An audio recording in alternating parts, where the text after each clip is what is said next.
Oke, selamat datang kembali ke channel Karena Kita Punya Cerita. Jadi sekarang hadir bersama dua circle yang saya kenal sudah dari 2012, masih kecil waktu itu, masih masuk SMP.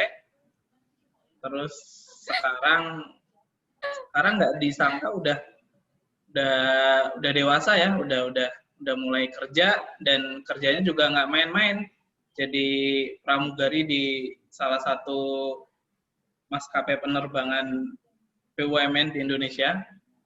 Jadi mereka berdua bekerja di maskapai penerbangan tadi, BUMN, dan sekarang kita mau ngobrol-ngobrol bersama Tia Haura dan Fania. Halo, selamat sore Tia, Fania. Halo, Pak.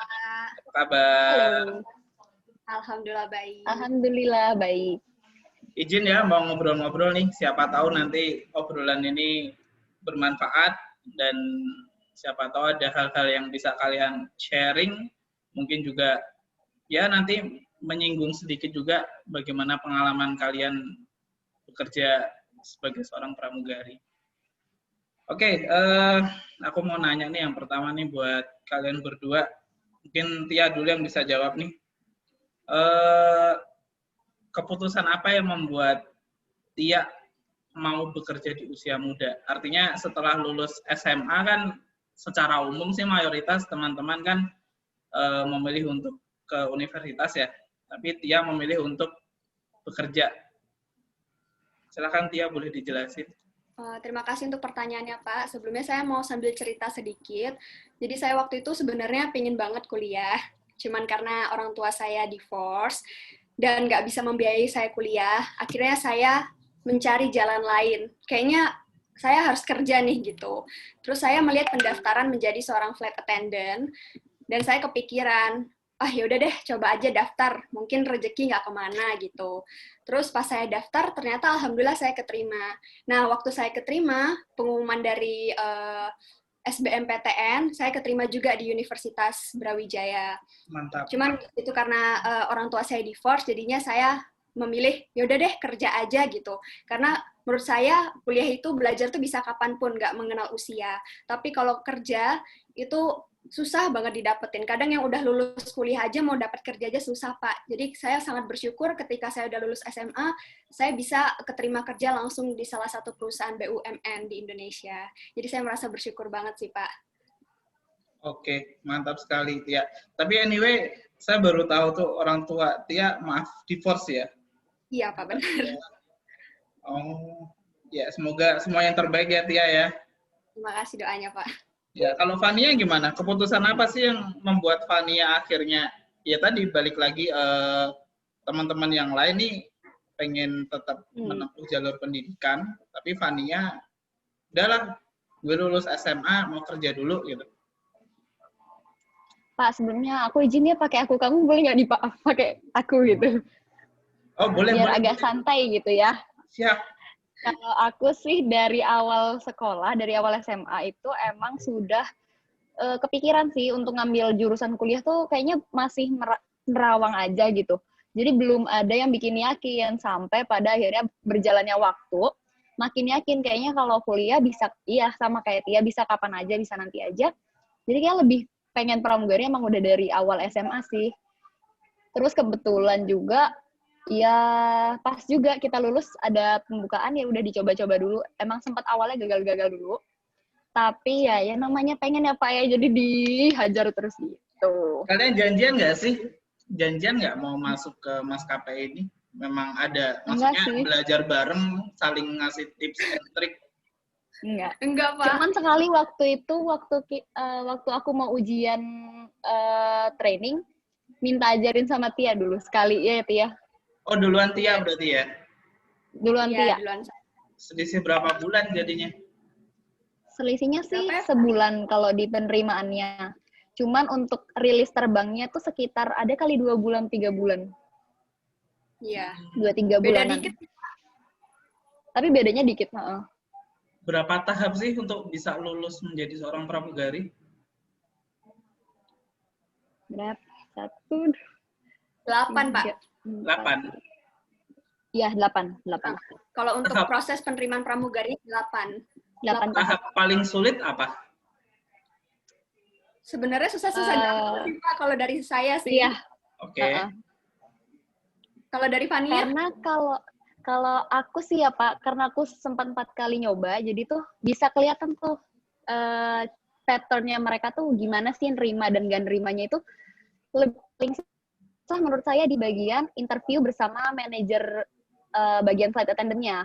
Nah, mereka itu lebih ngelihat ke cocok-cocokan. Ini orang mukanya cocok nggak ya buat masuk pramugari, cocok nggak ya? Lebih ke pribadi masing-masing, suka atau nggak suka sama wajah orang tersebut. Kalau yang saya lihat sendiri sih gitu ya. Oke. Itu Jadi lebih ke agak mungkin pakai subjektif hati gitu gitu ya, sih ketika mereka. udah sampai ke tahap interview ya. Iya. Itu sih bagian masih awal sih Pak, interview yang paling pertama. Iya. Jadi nggak tahu kalau menurut kalian, kalau aku dulu tuh salah satu keputusan besar yang sangat aku syukuri sampai sekarang itu adalah keputusan untuk merantau. Jadi ternyata setelah aku merantau itu justru semakin lebih dekat kepada keluarga. Nah, kalian setelah bekerja, artinya kan mau nggak mau memang harus jadi jauh sama keluarga tuh. Apakah kalian merasakan hal yang sama? Tia? Kalau dari saya sih Pak, waktu awal-awal terbang, dulu tuh saya kerjaannya nangis aja. Oh, iya. Mau terbang di mobil jemputan nangis, pulang terbang nangis. Karena kaget ya Pak ya, di usia masih muda, kayak banyak banget gitu tekanannya. Tekanan dari rekan kerja, tekanan dari penumpang gitu. Jadi dulu nangis aja, apalagi kalau misalnya nangis kayak gitu kan bawaannya pengen, aduh biasanya ada mama, ada papa yang selalu nguatin gitu kan. Sekarang dipendam sendiri gitu. Dulu sempat kayak mikir, kayak flight attendant bukan passion saya deh, bilang gitu. Terus saya sempat pingin keluar dulu waktu itu, kayak, mah, Tia nggak kuat mah jadi flight attendant gitu kan. Yakin, di sini tuh banyak banget orang-orang yang mau jadi pramugari di maskapai ini. Kenapa kamu mau keluar, kata gitu. Kamu harusnya bersyukur, kamu kaget aja. Sekarang kamu ambil sisi positifnya, kamu jalanin, nanti juga lama-lama kamu suka. Tapi benar Pak, setelah saya lama-lama saya jalanin, saya ambil hikmahnya, saya banyak belajar dari situ, dan saya langsung jatuh cinta banget sama pekerjaan ini. Kayaknya passion saya udah benar-benar jadi flight attendant. Diibaratkan tuh Pak, udah mendarah daging ke tubuh saya menjadi seorang flight attendant tuh Pak. Titik balik apa Tia yang akhirnya membuat Tia kok, ya ini akhirnya sadar nih bahwa ini passion saya gitu? Saya ngelihat ini sih Pak, dari senior-senior saya. Terus saya sadar kalau misalnya kerja di pramugari ini banyak banget sisi positifnya. Saya bisa dapat karakter penumpang, karakter orang tuh macam-macam.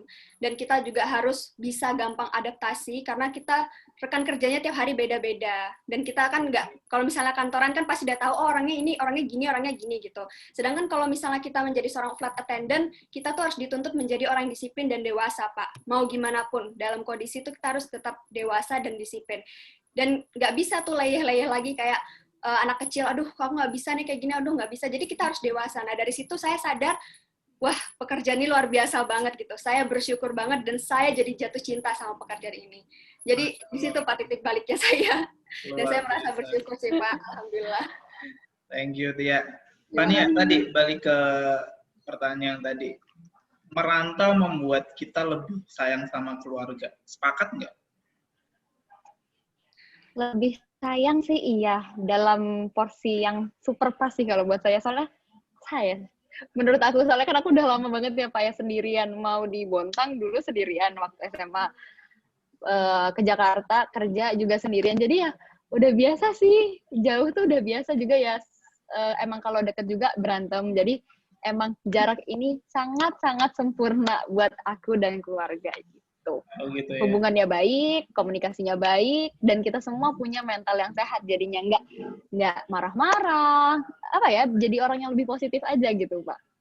Rasanya kalau ketemu tuh justru semakin kangen gitu ya. Ketemu tuh pengennya ngomongin yang positif-positif aja kan gitu ya. Betul. Jadi hal-hal yang nggak penting, yang biasanya kecil digede-gedein tuh udah nggak ada tuh yang kayak gitu, Pak. Hilang dengan sendirinya ya. Oke.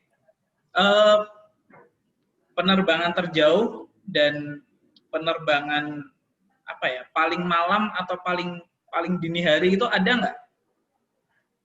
Ada, Pak. Cycle terbang tuh 24 jam sih, jadi tuh 24 jam bingung ya? deh, Pak. Iya. Kayak Fania misalnya dulu, terbang jam 2 terjauh kemana Fania? terjauh. Aku bingung deh, Pak. Coba aku tanya, kalau lebih jauh ke Papua atau lebih jauh ke Hong Kong? Itu hampir sama sih, 5 jam dari Jakarta itu. Mm-mm. Iya kan? Nah, iya, jadi bingung. Iya, tapi kayaknya sih lebih jauh ke Papua deh. Papua itu sekitar 5 jam, kalau ke Hong Kong itu 4 jam 4 setengah. setengah ya, ke Hong Kong 4 setengah Iya. sih. Iya. Jadi kita ambil Papua sebagai contoh. Paling malam jam berapa? Papua itu terbangnya mulai dari jam 12 malam nih, Pak. Jam 12 malam? Dijemputnya jam 9 malam. Oh, masih oke lah daripada dijemput jam 12 malam. Tapi nyampe sana jam 7 pagi. Oh iya. Jadi, kayak kelelawar gitu, berubah Ke jam Papua tidurnya. langsung ini ya, sekali penerbangan ya, direct ya. Iya, direct. Kalau Tia terjauh kemana Tia? Saya ke ini, Pak, Haneda, Tokyo. Waktu Tokyo. itu sekitar 8 jam. 7 jam ya? Oh, 8 jam. 8 jam lebih. Iya, iya, iya. Itu terbang malam juga. First flight saya ke internasional. Saya kaget juga. Ya ampun, ternyata luar biasa ya nahan ngantuk gitu. Sebenarnya nggak seberapa sih, karena kan kita juga yang domestik juga biasa terbang malam ya, yang kayak Papua, Palu gitu. Yeah. Cuman kalau misalnya terbang internasional tuh bawaannya beda aja, Pak. Piknik ya? Iya, kayak, aduh gimana nih gitu. Aduh ketemu bule nih, aduh gimana nih, pokoknya takut aja gitu. Apalagi kan kita pesawatnya pesawat yang gede ya, Pak ya, kalau terbang Iya, kayak yang seatnya 9 itu ya. Benar, terus rekan kerjanya kan pasti yang udah senior banget gitu, udah lama banget kerjanya gitu kan di maskapai saya gitu. Jadi kadang saya deg-degan gitu karena saya paling junior nih. Aduh aku takut nih bikin salah gini. Jadi kadang bawaannya deg-degan gitu. Cuman lama-lama udah terbiasa, asal kerjanya baik, mengikuti aturan, mengikuti prosedur SOP-nya, insya Allah semuanya baik-baik aja gitu dan saling menghormatin aja sih gitu. Untuk bisa terbang keluar itu gimana ininya? Menentukannya gimana? Apakah memang giliran atau dilihat dari KPI-nya per bulan atau bagaimana sih? Kalau di maskapai kalian sebagai pramugarinya?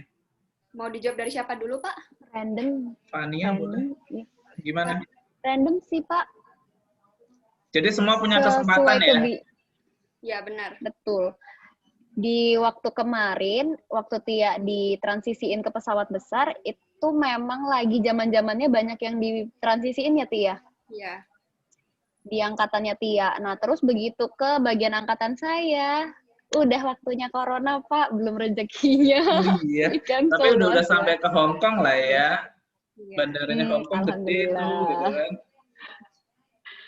Saya waktu itu di sekolah juga karena ini sih Pak, mau dipindah home base awalnya. Saya kan harusnya home base UPG Ujung Pandang gitu. Jadi saya di sekolahin 3 rating gitu. Cuman karena lagi ada corona, akhirnya nggak dipindahin. Jadi baru beberapa orang aja di batch saya yang dipindahin ke Makassar, sebagiannya masih ada di Jakarta gitu. Harusnya saya dipindah juga bulan November kemarin. Cuman karena ada suatu hal gitu, akhirnya saya sama 10 orang lainnya masih stay di Jakarta. Makanya saya dalam waktu yang masih 2 tahun lah ya, masih kerja biasanya kan kalau kayak gitu yang harus udah senior banget ya Pak ya, yang di sekolahin pesawat-pesawat besar. Nah saya tuh masih 2 tahun di sekolahin pesawat besar karena saya mau pindah home base gitu. Makanya saya batch saya disekolahin gitu. Semoga nanti dapat ini ya, kesempatan penerbangan ke Mekah, jadi bisa sekalian umroh. Amin. Oke, tadi ngomongin masalah corona nih, udah nyinggung masalah corona, kalian kan, ini berapa lama? Udah, berarti kan sementara apa statusnya? Menunggu dulu ya sampai kondisinya memang seperti ini sih. Tapi kita lihat kan, beberapa bulan terakhir sebenarnya udah mulai diperbolehkan ya tentunya dengan protokol-protokol tertentu kan. Nah, kalian gimana nih mengambil kondisi pandemi corona ini, hikmah apa yang kalian ambil gitu? Kalau aku lihat sih Tia semakin banyak endorse-nya. Alhamdulillah. Fania sepertinya memulai kuliah gitu kan. Berarti kan terlepas dari ini adalah pandemi, ini adalah ujian buat kita semua, ada hikmah yang bisa kalian ambil gitu. Ceritain dong pendapat kalian mengenai kondisi ini. Ya. Kalau dari saya sih Pak, alhamdulillahnya saya lebih sering jadi kumpul sama keluarga. Dulu-dulu kan jarang banget Pak ya, walaupun sudah tinggal satu rumah, tapi jarang banget ketemu. Karena saya kadang bisa berhari-hari nginepnya gitu. Sekarang jadi lebih ada waktu buat sama keluarga, lebih banyak ngumpul sama keluarga, lebih sering, jadi lebih banyak lah tahu tentang belajar masak, gimana caranya, terus habis itu bersih-bersih rumah. Dulu itu jarang banget Pak saya bersih-bersih rumah, karena kalau udah sampai rumah tuh udah tidur aja, bawaannya capek Pak soalnya kan. Pastilah ya. Jadi saya kayak, oh ternyata jadi ibu rumah tangga tuh kayak gini ya gitu. Jadi banyak belajar aja sih Pak. Terus ngambil endorsan-endorsan gitu. Ya mengisi hal yang positif aja sih Pak. Kalau dari saya. Bikin video TikTok ya, sering banget itu. Sama papa saya tuh Pak.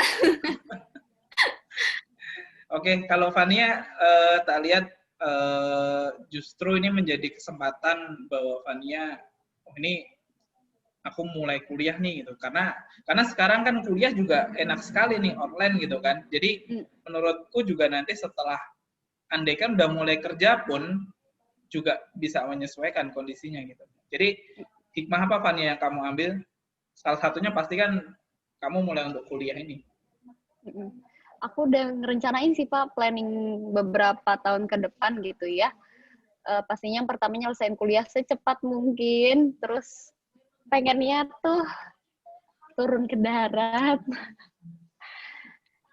Kalau misalnya udah lulus kuliah, pengennya sih gitu ya Pak ya. Kalau misalnya nih, amin gitu, 2 tahun diangkat, saya pengen banyak ikut apply nih, kan ada tuh yang instruktur, ada yang penempatan di darat tuh kayak di manajemen gitu deh Pak. Nah saya tuh pengennya ke situ. Fania kuliah apa? Kuliahnya public relation sih Pak, not relate, tapi pengalaman di pramugari itu bisa di-apply juga di situ. Bener banget. Tapi menarik tadi statement Fania, kuliah sehingga nanti bisa segera turun ke darat. Why? Karena lupa, saya tuh gampang bosen gitu ya. Jadi tuh pengen cari yang challenging gitu. Nah, terus saya punya nih kerabat dekat. Beliau tuh orang yang luar biasa banget. Beliau merupakan best cabin crew 2 tahun berturut-turut, best employee. Jadi tuh beliau suka sering nge-share cerita, nih aku tuh punya misi begini, dan dia tuh juga mengajak saya gitu, membawa saya ke lingkungan positifnya dia. Saya jadi suka baca, jadi ya gitu deh Pak. Terus ngelihat dia tuh struggling, tapi dia akhirnya dia ada di tempat yang udah menurut saya udah di atas, dan sedangkan orang-orang yang ada di situ tuh orang-orang yang sudah cukup tua ya Pak, dan dia itu masih umur 25 tahun. Jadi saya amazed, nah saya pengen jadi kayak beliau. Oh berarti ini ya, jalan karirnya dari nanti mulai dari pramugari gitu kan, mungkin nanti ketika udah mulai banyak pengalaman gitu bisa menjadi di darat ya, atau artinya jadi kerja kantoran dong kalau gitu. Betul.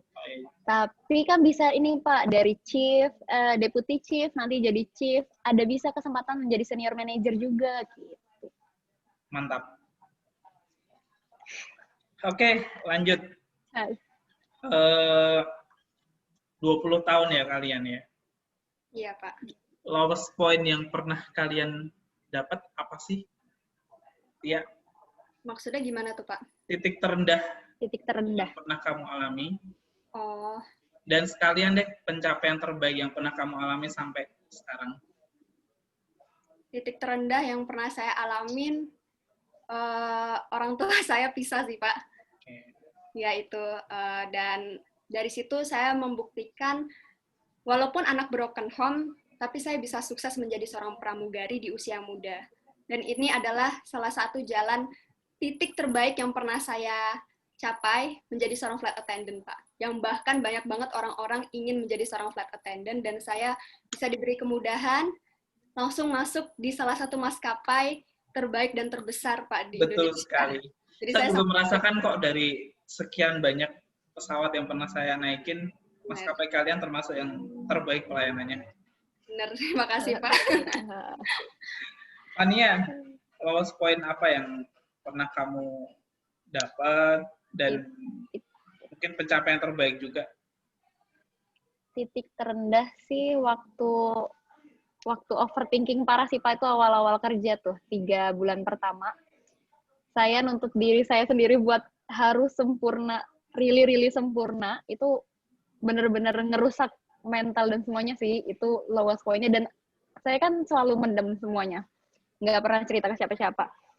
Jadi ya udah, itu rasanya kayak aduh sedih banget, nggak bisa ngapa-ngapain, jadi cuma bisa diem aja. Tapi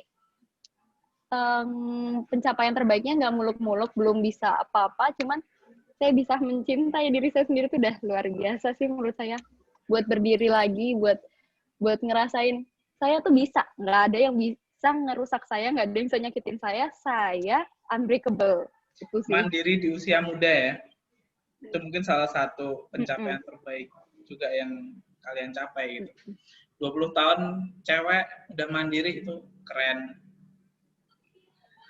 Oke, agak berat juga tadi ngobrolnya ya. Agak yang ringan-ringan deh. 10 menit ke belakang nih. Oke, suka nonton YouTube? TikTok? YouTube lah. YouTube. Kalau Tia, channel YouTube favorit apa Tia? Channel YouTube favorit, dan kenapa kamu menyukai itu, sama pesan apa yang bisa kamu ambil dari YouTube favoritmu itu, channel YouTube favorit? Sharing. Jujur sih Pak, kalau saya tuh jarang banget suka nonton YouTube. Kadang kalau misalnya nonton YouTube itu waktu sebelum mau tidur, jadi sampai ketiduran gitu. Kalau sekarang nih saya baru suka nonton YouTube nih, karena bingung kan Pak mau ngapain lagi gitu. Terus saya biasanya mumpung lagi di rumahin nih Pak ya, jadi saya biasanya buka YouTube tentang agama gitu.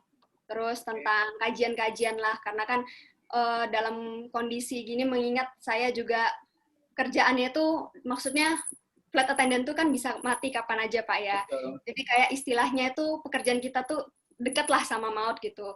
Nah dari situ saya kadang belajar, wah saya ini kadang masih banyak kurangnya gitu. Mumpung lagi di rumahin, saya coba deh denger-denger kajian gitu. Saya pingin memperbaiki iman saya lagi gitu. Saya pingin mendekatkan diri sama Allah, karena mumpung lagi di rumahin, cari yang positifnya aja sih Pak gitu. Jadi dari situ saya banyak belajar, oh ternyata saya memang banyak kurangnya ya. Saya harus kayak gini nih, harus kayak gini. Oh kadang perilaku saya masih salah nih, masih omongan saya tuh masih kadang suka nyakitin hati. Jadi waktu nonton itu kadang saya suka nangis sendiri Pak, karena ya Allah saya banyak banget dosanya gitu kan. Kadang sama orang tua juga masih suka ngebantah apalah segala macem gitu. Jadi kadang bawaannya nangis aja gitu. Kadang ingat dosa tuh jadi ya Allah, kok engkau masih ngasih ini ya, masih selalu memberikan yang terbaik buat hamba, padahal hamba ini selalu banyak dosa gitu. Dan di situ saya masih bersyukur sih Pak, dan semenjak saya di rumah ini jadi kayak alhamdulillahnya rajin sholat gitu, rajin ngaji, setiap Jumat tuh rajin baca Al-Kahfi. Dulu semenjak terbang itu kan jarang banget ya Pak ya, bisa sholat 5 waktu aja tuh kayak udah alhamdulillah banget gitu. Kalau misalnya mau sholat sunnah gitu kan kadang aduh capek banget, kadang juga waktunya nggak bisa kan Pak, karena kita kerjanya di darat, harus surfing lah segala macem. Jadi semenjak dari sinilah jadi banyak belajar Pak hal positif gitu. Artinya pengembangan diri yang sedang Tia lakuin sekarang lebih ke ini ya, lebih ke kajian ya. Which is itu very good sih. Iya, terima kasih Pak. Fania, lagi seneng nonton YouTube apa? Atau sebenarnya nggak harus YouTube sih, pengembangan diri apa yang sedang Fania banyak lakuin gitu? Lagi sering ini sih Pak, nyari referensi makeup, terus kayak transisi video, lagi kayak gitu-gitu aja sih Pak. Karena kan di TikTok banyak ya. Yeah. Terus saya juga beberapa kali nyoba bikinnya happy. Jadi keterusan kalau tiap malam sebelum tidur tuh selalu ngecek, oh nih orang referensi makeupnya cocok nih sama aku gitu. Jadi suka diliatin, ntar bikin, dicoba. Kalau misalnya kurang rapi diulang lagi kayak gitu-gitu sih Pak. Lebih karena pengen jadi beauty. Gimana? Jadi pengen jadi beauty vlogger, cuman belum ada nyalinya buat keluar, buat muncul gitu, belum ada. Jadi belajar sendiri dulu aja, buat teman-teman aja dulu gitu. Dia jago make up lah, bagus emang make up-nya. Jadi bakat kalau dijadikan sumber penghasilan jauh lebih lebih menyenangkan kan. Benar-benar. Doain ya Pak, semoga bisa. Amin, insya Allah. Amin, amin. Oke, simpel-simpel lagi sih. Kalau menurut kalian berdua, mungkin Tia dulu nih, lebih pilih cantik atau lebih pilih pintar? Kalau atau cantik itu apa sih? Kalau saya sih Pak, lebih pilih pinter ya Pak. Karena nanti kan kita pasti akan mempunyai anak. Dan saya sempat baca waktu itu sekitar 80-90% kepintarannya anak itu dipengaruhi oleh ibunya gitu. Betul sekali. Jadi saya kalau misalnya kita cantik tapi nggak smart, kayak nggak akan ini Pak, nggak akan ada cowok yang tertarik gitu. Karena kalau misalnya cantik aja tuh sebenarnya di luar sana banyak gitu. Tapi ketika kita menghabiskan masa tua nanti dengan pasangan kita kan pasti harus banyak ngobrol ya Pak ya. Terus mendidik anak juga bukanlah hal yang mudah kalau memang dari kitanya sendiri nggak punya intelligence yang bagus di dalam diri kita sendiri. Jadi aku lebih milih pinter. Cantik itu semua orang tuh cantik Pak. Cantik itu relatif, tapi kalau pinter tuh nggak bisa semua orang tuh benar-benar yang pintar. Sebenarnya semua orang pintar, cuman kadang orangnya lagi aja yang nggak mau belajar gitu. Mereka selalu merasa, aduh aku nih bodoh banget, aku nih bodoh banget. Dia selalu mengeluh, tapi dia nggak mau berusaha untuk mengupgrade dirinya gitu. Jadi menurut saya, sebenarnya kamu tuh pintar, kita semua tuh pintar gitu. Cuman dari kamunya aja yang masih malas untuk memperbaiki diri kamu supaya kamu tuh lebih baik lagi. Jadi menurut saya pintar itu nomor 1 yang harus dipunya menjadi seorang cewek, Pak. Menjadi seorang perempuan tuh harus pintar. Makanya kamu terus belajar ya. Apapun sebenarnya harus dipelajarin gitu kan. Benar sekali. Termasuk belajar masak ya Tia sekarang ya. Iya Pak, benar Pak. Kan mumpung ada kemauan Pak, mumpung juga nggak gimana-gimana harus belajar masak gitu. Paling nggak bisa lah kalau misalnya nanti nggak harus GoFood lah. Kalau misalnya nanti udah berumah tangga nggak harus GoFood, paling nggak bisa lah masak gitu. Duitnya ditabung buat nanti jalan-jalan gitu ya. Fania, cantik tuh apa sih? Dan kamu lebih memilih apa? Of course pilih smart. Kalau cantik mah betul Tia, semua perempuan cantik. Cantik itu kan tentang kita merawat diri. Itu mah udah deh, gampang gitu. Selagi ada kemauan. Tapi kalau pintar, nggak semua orang pintar. Nggak semua orang bisa membawa diri mereka di hadapan publik dengan baik gitu. Kalau saya sih milih pintar karena lebih ke biar nggak minder diajak ngomong orang sih Pak. Benar. Jadi nyambung bisa kemana-mana gitu. Beberapa kali sih saya deket sama orang dan kebetulan orangnya yang luar biasa banget Pak. Dan nggak apa-apa, ada cerita lucu saya Pak, jadi saya tahu yang dimaksud yang mana. Kebetulan masnya itu orang yang luar biasa sih Pak. Nah begitu ketemu saya yang saya nggak bilang saya bodoh, saya pintar, cuman tidak di bidang masnya. Betul. Ketika masnya ngomong sama saya cuman bisa, karena benar-benar beda banget dunianya, gitu. Tapi ternyata dari kenal itu, saya harus kayak masnya deh. Mau peka sama lingkungan sekitar, mau peduli dengan apa sih yang terjadi di negara ini sekarang, apa sih yang lagi naik sekarang, kayak gitu-gitu. Jadi sekarang lebih banyak baca sih. Sepakat sih. Jadi memang minimal isu-isu yang ada sekarang tuh kita selalu relate lah sama berita-berita terbaru gitu kan. Jadi nggak harus pintar fisika ya. Fisika mah kalau nggak benar-benar jadi orang teknik nggak harus fisika sih ya gitu. Tapi juga sih Mbak, memang menjadi seorang flight attendant tuh tuntutannya harus seperti itu. Dulu saya pernah dikasih tahu sama instruktur saya, menjadi flight attendant tuh nggak mudah, kata gitu. Karena kita tuh selalu bertemu dengan banyak orang. Bisa aja kita waktu melayani mereka, mereka biasanya ngajak ngomong gitu. Kepencet, maaf. Mereka ngajak ngomong gitu. Mbak tahu nggak sih masalah pemerintahan gini. Tiba-tiba pasti langsung ditanyain tuh pendapat Mbak sendiri tentang masalah ini gimana gitu. Sampai segitunya ya, Ti ya? Iya, Pak. Jadi makanya kita dituntut, kamu tuh harus tahu berita sekitar. Jadi kalau misalnya ditanya orang, kamu tuh bukan pramugari, yang ala kadarnya pramugari doang, tapi pramugari yang emang smart, kata kayak gitu. Jadi kalau misalnya diajak ngobrol penumpang, kamu tuh paham, oh ini ngomongnya ini, oh ini ngomongnya gini. Jadi emang harus rajin-rajin baca, kata gitu. Apalagi kan di maskapai aku kan dapat koran ya Pak ya dulu. Iya. Jadi selalu baca tuh kadang koran, oh ada berita ini, ada berita ini. Jadi kadang suka ditanya-tanya gitu lah sama penumpang, Pak. Penumpang tuh aneh-aneh deh, Pak. Tapi anyway itu kalau aku lihat jadi salah satu bentuk kecintaan kalian terhadap pekerjaan kalian. Kalian belajar karena kalian berinteraksi dengan orang banyak, biar orang yang berinteraksi dengan kalian itu tidak kecewa mengajak ngobrol kalian tuh terus mengembangkan diri. Berarti kan artinya kalian sangat passion banget ke pekerjaan kalian gitu kan. Terus mengembangkan diri. Iya. Anyway itu bagus banget. Keren. Sekali lagi salut sama kalian yang mau memutuskan bekerja di usia muda.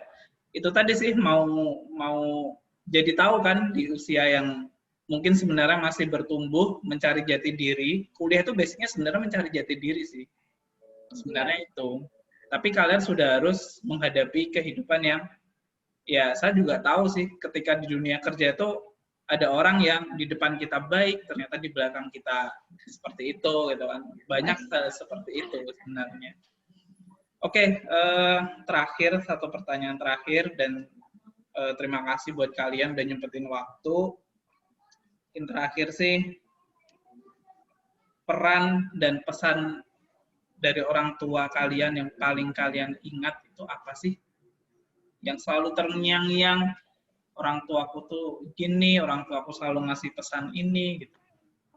Iya?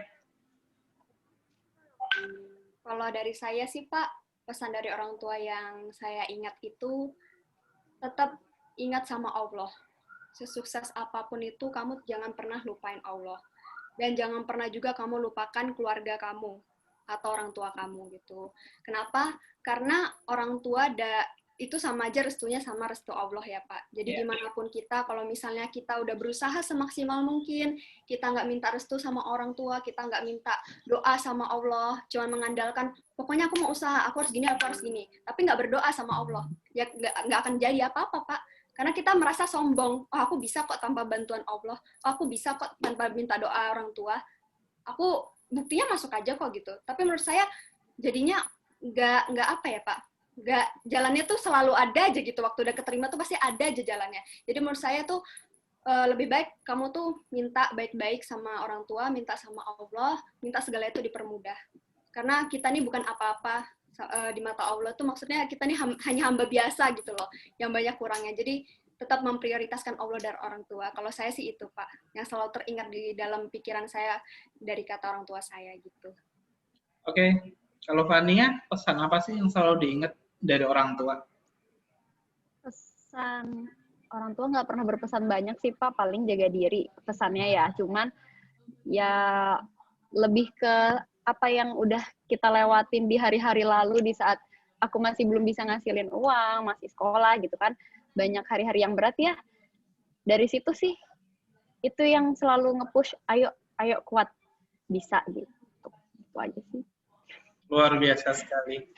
Jadi ini sih yang selalu aku sadarin ya, ketika ngobrol seperti ini, basicnya sebenarnya niat pertamaku adalah menjalin silaturahmi. Lama dengan kenal kalian dulu, sebenarnya karena efek pandemi juga sih jadi kepikiran seperti ini gitu, ngontak beberapa orang-orang gitu. Dan lebih dari itu sebenarnya yang selalu aku dapatkan adalah ternyata banyak persepsi-persepsi dari teman-teman yang saya ajak ngobrol, banyak memberikan insight ke saya. Dan anyway, terima kasih sekali buat Tia, buat Fania, kalian 30 menit tapi lumayan justru memberikan banyak masukan juga ke saya gitu, bagaimana memandang hidup, bagaimana memandang pekerjaan, seperti itu ya. Dan izin ini nanti aku share, semoga ya yang mau menonton siapa tahu terinspirasi, mungkin pengen jadi pramugari juga, dan sama-sama kita berdoa semoga kondisi ini segera selesai, kembali semua bisa kembali kondisi normal, kalian bisa mulai kembali bekerja lagi, dan sama sih di sisi pekerjaan saya pun cukup terganggu sebenarnya dengan kondisi seperti ini. Semuanya ya Pak ya kena dampak. Yes. Oke, sehat selalu buat kalian, buat Tia, buat Fania. Sekali lagi terima kasih. Sukses buat Terima kalian kasih, ya. Pak. Terima kasih. Yo, assalamualaikum. Sehat-sehat ya Pak. Ya. Salam.